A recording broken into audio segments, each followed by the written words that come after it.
Hello, everyone. So, another video today from Science Insider. Dietitians debunk 10 sugar myths. Yeah, I try not to consume a lot of sugar. It's my diet plan. Anyways, so I'm gonna find out, what's the deal with sugar? What's going on with it? Why are there myths about sugar? These two ladies right here. I mean, hopefully, no one takes this as sexist, but I'm just saying, I've had a lot of experience with women like this, and I, from my experience, can tell that they suck a mean... Anyways, let's start the video. Honey and agave are the healthiest alternatives to sugar. The funny part of that is honey is sugar. You should cut all sugar from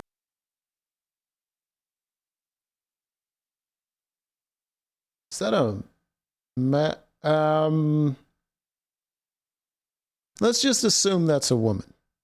your diet. Let's not do that. High fructose corn syrup is the worst kind of sugar. We can't really say that it's any better or any worse. Hi, my name is Mary Matone. I'm a registered dietitian, and I primarily work with clients with type 1, type 2 diabetes, as well as heart disease.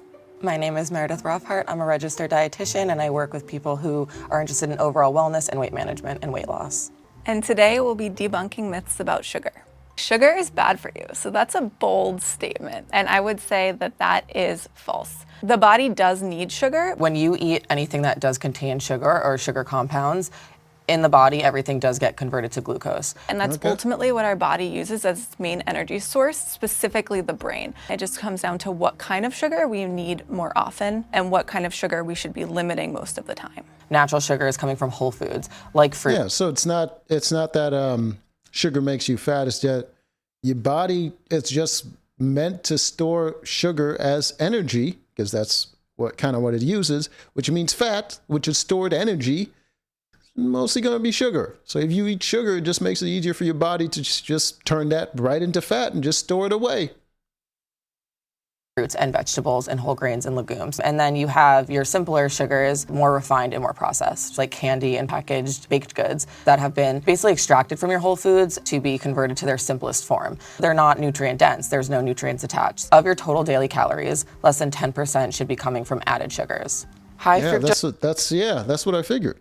Yeah, because if your body's already storing fat as basically sugar, you don't need any extra. You already have storage. So if you keep adding storage instead of just using the stuff, then you're just going to keep getting fatter and fatter. Fructose corn syrup is the worst kind of sugar. A food that has high fructose corn syrup isn't necessarily any worse than a food that has regular table sugar. In terms of comparing this to the sugar that you might find in fruit, which is also fructose, it's probably worse for you. But when comparing it to other sugars that have been extracted from whole foods, we can't really say that it's any better or any worse. What's most important probably in this case is how much you're consuming of it. A high intake of these foods can cause elevated blood sugar over. This kid's eyeballs are wide open.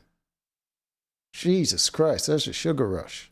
Time. It can also lead to more cravings for sugar, less feelings of satiety. What it's also doing is taking away room for whole foods that do have these nutrients and vitamins and minerals we do need daily. If you do have limited access to food and you are able to find things such as frozen or even canned vegetables, canned beans, canned fish, these can be good options to help balance out that sugar intake if it is accessible.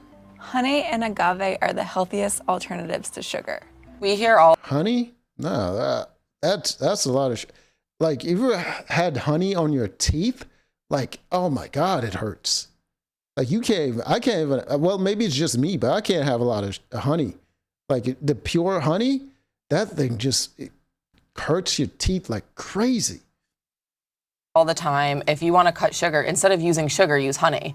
The funny part of that is honey is sugar. Honey and agave are commonly thought to be better sugars because they contain antimicrobial or antioxidant properties. But you'd have to eat so much to really reap those benefits. So let's say you're baking a banana bread or pumpkin pie. Do you need to swap all of your table sugar in your baking recipes for honey? No.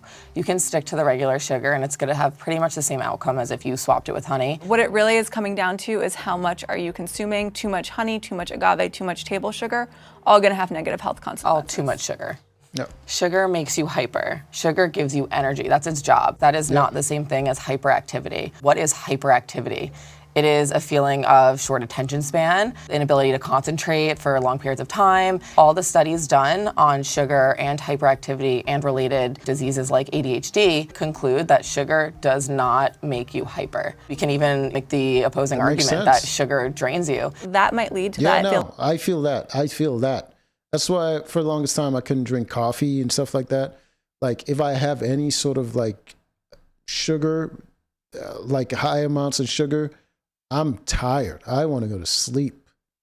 Feeling of what we call a sugar crash, feelings of fatigue, tiredness, being sluggish. I've only ever felt that. I've never felt a rush. A couple hours after a meal. When people say I'm hangry, that is that feeling of a sugar crash. If you want to avoid that sugar crash later in the day, give yourself some energy in the morning from sugar, but make sure you're pairing it with fiber, protein, and healthy fats. And make sure you don't go too long without eating. You should cut all sugar from your diet. Let's not do that. Not only is it not really recommended, it would be really hard to do. Like we mentioned earlier, it is literally the form of energy for our bodies. Let's say you fully cut out all sugar in some way, but no longer has sugar to use for energy. Your body then starts to produce ketone bodies from fat to then be used as energy. Although in the beginning of this process, this might feel okay in your body, over time, this is not going to be beneficial for your cells, for weight management, for blood sugar control that does have a cascading and domino effect on things like inflammation and hormones. So it's not smart or beneficial to cut all sugar from the diet. When you're depriving the brain of its main energy source, it's natural to then start feeling things like brain fog, fatigue, cognitive decline. Artificial sweeteners are healthier than sugar. This is technically a myth. Obviously. Who would even believe this? Is this like on a commercial? So let's say you're having your morning cup of coffee and you normally put a tablespoon of sugar in. Is putting artificial sweetener in, like Sweet and Low or Splenda, better for you? Not necessarily. If your goal is to minimize calories, yeah, artificial sweeteners could be a good option. They are Less calories. I didn't know that. 200 to 20,000 times sweeter than sugar. It could in some cases be a better alternative for someone with diabetes. That being said, if you notice over time that artificial sweeteners are making you hungrier later in the day, I would consider changing it up. One possible issue that studies have found is that long-term use or high amount of artificial sweetener might have an effect on your hunger hormones and your fullness hormones. This could lead to overeating. Also, because it's so much sweeter, it might affect your taste. Next time you go to eat something with regular sugar, it might not taste as sweet to you, and you might want more. Just end up adding a bunch of sugar to get that same level of sweetness. Sugar is only in sweet foods. This is also false. Sugar is a basic molecule in anything from fruit to starch to bread to pasta to beans. Sauces, dressings, and gravies. So when you're having French fries and ketchup, you're not really thinking that you're having sugar. Yeah, well, obviously there's sugar in ketchup. I didn't know there was in beans. That one was surprising, but the goddamn ketchup? No shit. But it's in there. If you want to look out for other foods that don't naturally contain sugar, it's always important to check the nutrition facts label. Scan down to total carbohydrates, and under that you'll see sugars and added sugars. Try to watch out for too many grams of added sugars on the label. Ideally, it's recommended to consume less than 6 teaspoons from added sugar daily. Sugar is addictive. No. Sugar is not addictive. Addiction is a chronic or compulsive physiological or psychological need for a habit-forming substance. And not having that substance will cause withdrawal.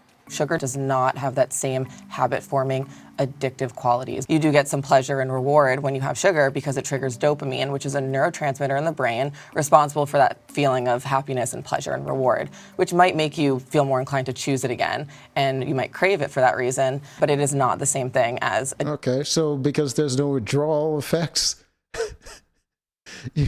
what about all that brain fog and all that stuff? That's not withdrawal? All right. Addiction. There's a lot of reasons that we crave sugar. If you're eating something like candy and it's not paired with anything like fiber, healthy fat, or protein, there's not enough other food or nutrients there to help slow the uptake or the digestion and absorption of sugar. And what happens is then your blood sugar drops a lot earlier, and now you're hungrier. Your brain wants to bring that blood sugar back up to baseline, and your brain knows the quickest thing to do that is a carbohydrate and sugar. Sugar causes diabetes. No, sugar itself does not cause diabetes. So diabetes is a condition in which your body isn't properly processing blood sugar.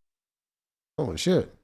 So you just gotta tap a little drop of your blood? I've never seen that used before. Or maybe I have, and I just never clocked that that's how they tested their levels. Damn. Sugar. There's two types of diabetes. Type That 1 reminds diabetes me. is an autoimmune disease, I've- which in its pathology has nothing to do I with have what you're insulin in my fridge. I'm not diabetic, but like someone came over and they had their insulin with them and they left it in the fridge, and it's just now it's in there, and I thought about throwing it away. I also thought about taking some, but then I read about what happens if you take insulin when you're not diabetic, and it's not good. It's not good. So I just have it in there, and I probably should throw it out. eating. Type 2 diabetes is caused by a number of factors, which include overweight, obesity, lifestyle factors, exercise, genetics. These also play a role. What we can say is high intake of refined sugars, especially if they're not paired with other nutrients properly and are causing that erratic blood sugar we discussed earlier. We can say that that likely contributes to diabetes, but to say that eating sugar will give you diabetes is false. People with diabetes can eat sugar.